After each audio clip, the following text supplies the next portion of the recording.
All right, let's quickly bring you up to speed with a few stories making headlines. Now, the Kenya Red Cross Society has launched an emergency appeal for 500 million to assist 150,000 people affected by the heavy rains in 15 counties.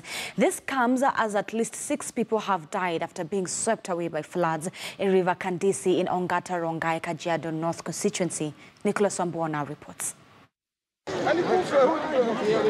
Nature, as unforgiving as it is, has just robbed Kenyans in Kandisi, Kajiado County 6 lives, 5 men and 1 woman following the heavy rains being experienced in Kajiado County. Watu watano walikuwa wataka kuvuka na wakati walikuwa wataka kuvuka wakapatwa na maji katikati kwa jishikilia zile chuma ambazo zilikuwa zimewekwa, although zilikuwa very weak, ambayo maji liwazidi na hizo chuma zikatoka na wakaenda na maji.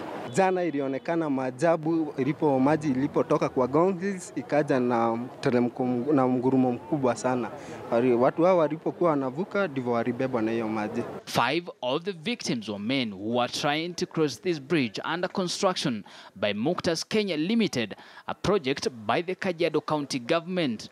Residents now claim, were it not for the poor workmanship by the contractor, the 5, including a woman, wouldn't have drowned. Hiyo daraja haijajengwa vile inastahili. Kwa kuwa hizi vyuma unaona hapa chini ni vyuma vya kiwango cha chini ya kujenga daraja. Tutaandamana, tutahakikisha kwa ile kazi duni ambayo anafanya, kwa sababu kupoteza watu zaidi ya 10 si mchezo, na kwa sababu kazi duni ambayo amefanya na si mara ya kwanza. It is the first time such an accident has occurred in this area, with the locals here calling upon the county government and the national government to step up and take necessary action. Tumekuwa tukilia kila wakati kwamba hili daraja liweze kutengenezwa, lakini hawajawahi kuchukua hatua mahususi ndipoza waweze kujenga daraja hili. Na sasa walipokuweza kuja kulijenga ikawa ni shida, kwa sababu maafa ndio yamepatikana, kwa sababu waliweza kutumia pesa ambazo ni nyingi kwa kazi ambayo ni duni. Vile pengine ningeuliza county government imchukulie hatua, awe shortlisted, kwa sababu ukifanya kazi duni lazima uwe shortlisted. Lakini sisi kama wananchi tutamsukuma mpaka afungwe kwa sababu amepoteza maisha ya watu wetu. Kwa hivyo lazima asimame kotini. Several areas in the country, including northeastern Kenya, the coast, Nyanza, western and some parts of eastern Kenya, have suffered immensely from the raging floods.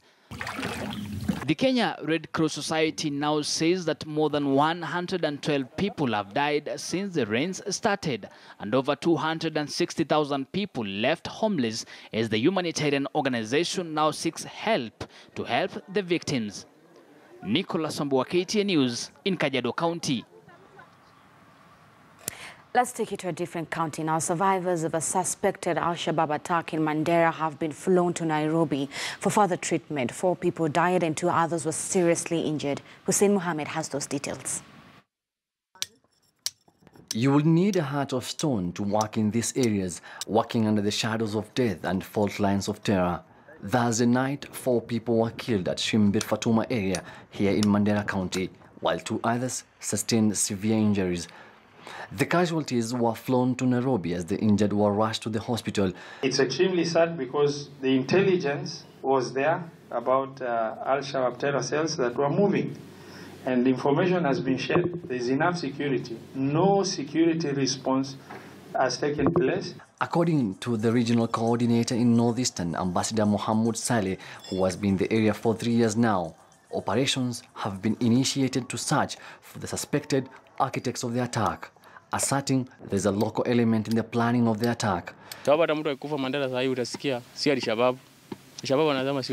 It is not the first time quarry workers have been killed in northern Kenya. In December 2014, 36 workers were killed in Kolomei area. July the following year, 14 quarry workers were killed in a residential area in Mandera town. 2017 May, Kenyan government tells the workers to go to safer zones as 2 others are killed. The wall, which is more than 28 kilometers out of the required 700 kilometers, was seen to give a sense of hope to the residents of the county. But with the recent attack, more questions arise on the intention of the attack and why it happened now. It's very sad because in Somalia they kill Somalis who are Muslims like them. But in Kenya they say we target non-locals. As the booming construction continues here in Mandera, all eyes will be on the quarry workers who have since become an integral but fragile community here in Mandera. Hussein Mohammed, KTN News, Friday Briefing. Now to a story that has caught the attention of very many Kenyans online. Controversy surrounding a billboard along Mombasa Road written entirely in Mandarin has continued to elicit widespread reactions from a cross-section of Kenyans who insist that the billboard ought to be brought down. Well, it was, and our reporter Timothy Otieno sought audience with officials of the said company who have since apologized over the incident, insisting that a new billboard with both English and Swahili translations will be set up soon. Here's that report. This billboard, believed to have been erected near Bellevue along Mombasa Road, has caused an online stir simply because it was written entirely in the local Chinese language of Mandarin. Many social media users insisting that the billboard was discriminatory as it did not seek to communicate to a majority of the local population who may not necessarily understand the language. Kama wanataka tujue advertisement ya kwao, watubadilishie kwa lugha ile yenye tunaelewa. Na sasa kuandika kwa hiyo lugha yao tu bila kubadilisha hata kidogo, hiyo nayo inakaa sasa wanataka kucolonize Kenya. Kwa sababu hao sasa wameleta, wanatutengenezea mabarabara hapa, wanafikiria sasa imekuwa China. Na wale pia wanapatiana hizo license ambazo pinboard ziwekwe na wale wanahusika mashirika. Wanafaa wawaambie watu kuwe na regulations. Ima mtu andike na Kiswahili ama Kizungu ili kusudi watu wajue. They don't entertain those things. The buzz even eliciting condemnation from the Chief Executive Officer of the Kenya Films and Classifications Board, Ezekiel Mutua. As the regulator of content, we find it offensive and against the law for anybody to erect a billboard, including foreign agencies and embassies, unless it is within the precincts of the embassy or the high commissions.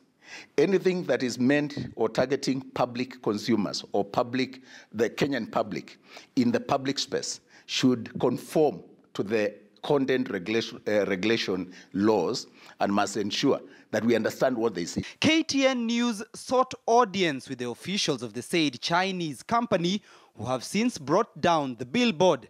A man who did not wish to state his name, insisting that there was no law that they had broken by putting up the said notice. Why did you decide to pull it down? This one, no. This one I have two sides. One side go from China, one side from Kenya. But this people, this law. It's the law. But the one you put up did not have any English or Kiswahili translation. No. I have two sides. This guy put two sides is long. Once put Kenya this size go to China. China this size in Kenya. So basically, people were asking what was the billboard advertising? What exactly was it saying? We are engineer the company. Engineer? Yes. Engineer what? Engineer for road, house. This one. Oh, engineering and roads and housing projects. Yes, in project, yes. All right, but why did you not put any English or Swahili translation? I tell you, this one is Kenyan people put alone, not for me. Also, I don't know why. But amidst the criticism were some resounding voices giving out a contrary opinion to the outcry. This online user tweeting, quote, "Nothing wrong with this as long as it is paid for and the message reaches the intended recipient without insult or incitement." Maybe it was meant for the Chinese constructors who are living here, so. The Chinese company has since apologized over the incident, promising to place a different billboard, this time with the necessary translations to go with it.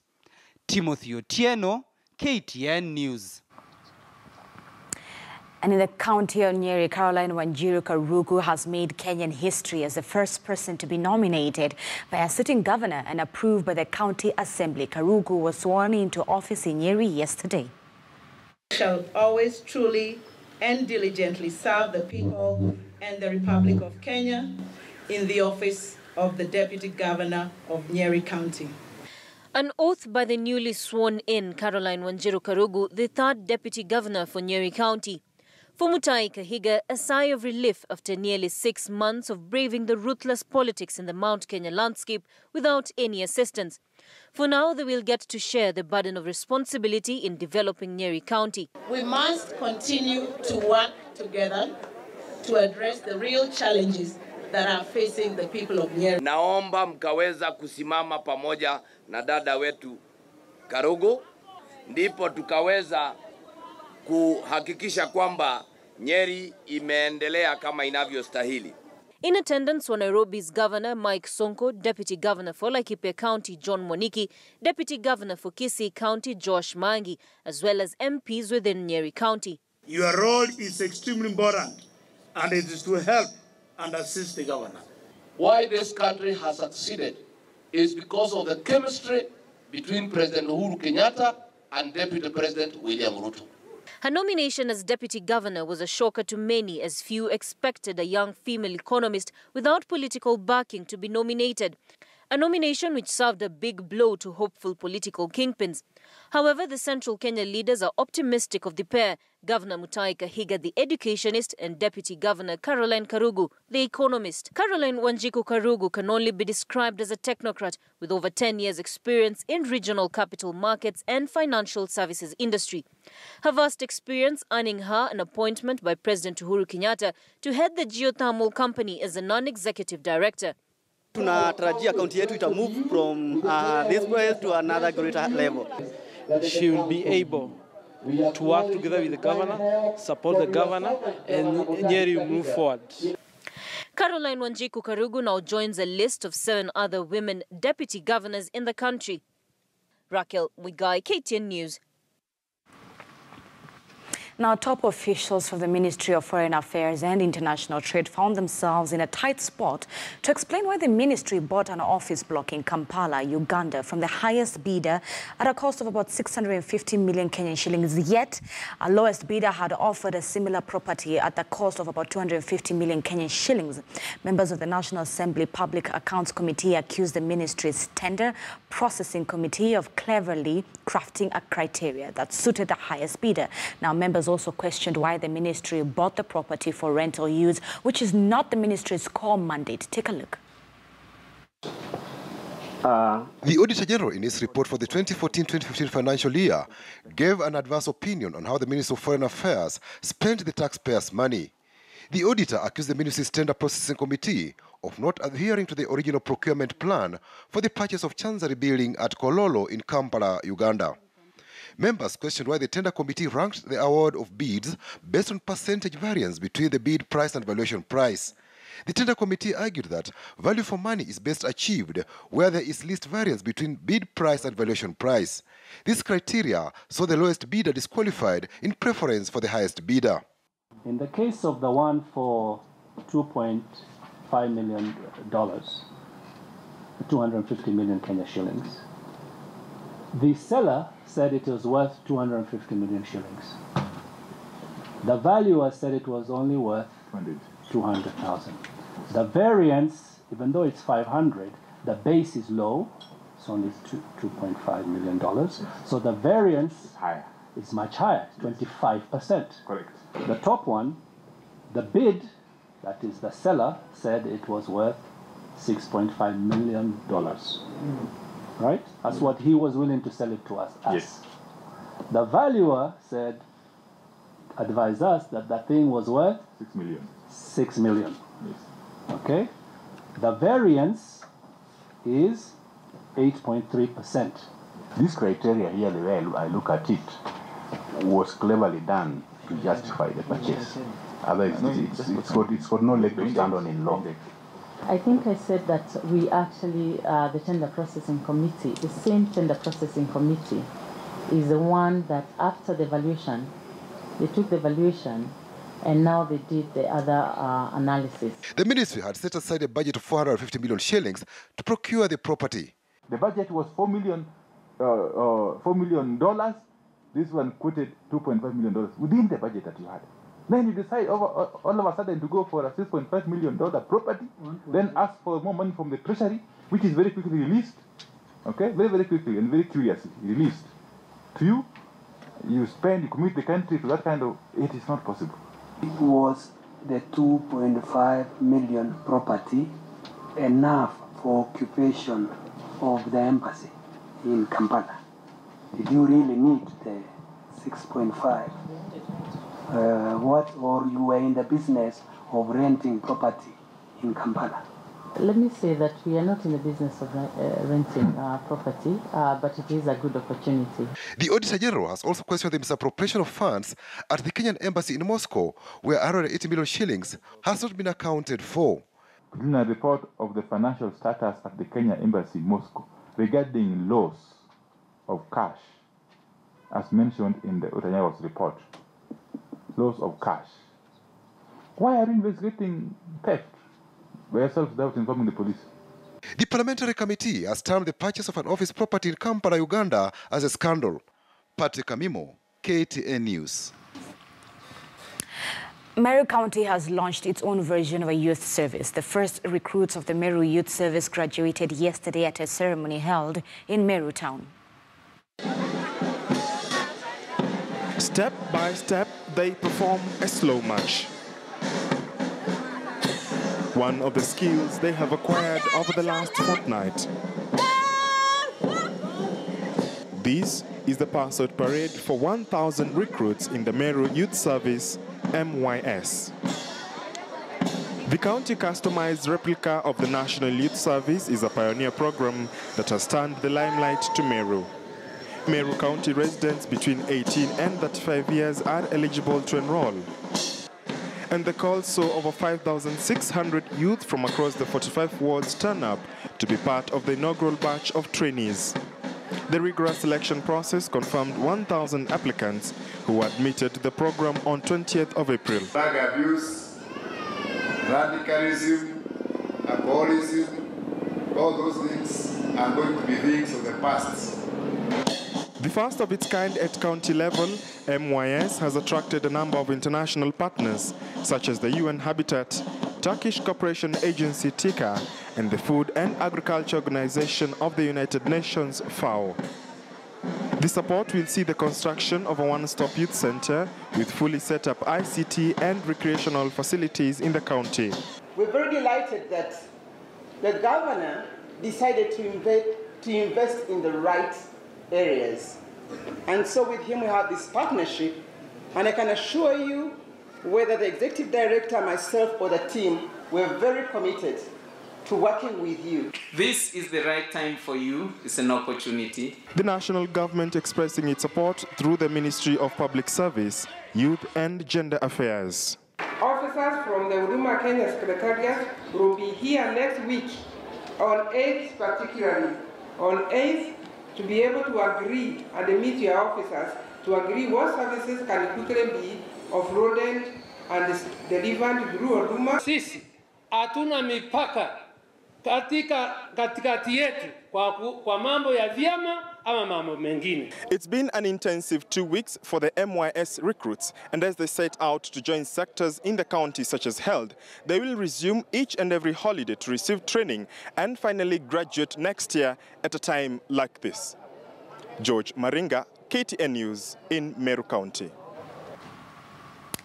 And in the world of business, the Kenya National Highways Authority is set to introduce virtual weighbridges in a bid to supplement the already existing weighbridge stations in the country. The virtual weighbridges will be key in beefing up surveillance of cargo on transit. Virtual weighbridges do not require trucks to stop and instead scan and take details of the vehicle remotely as it passes through it, sending data to our command center at the same time.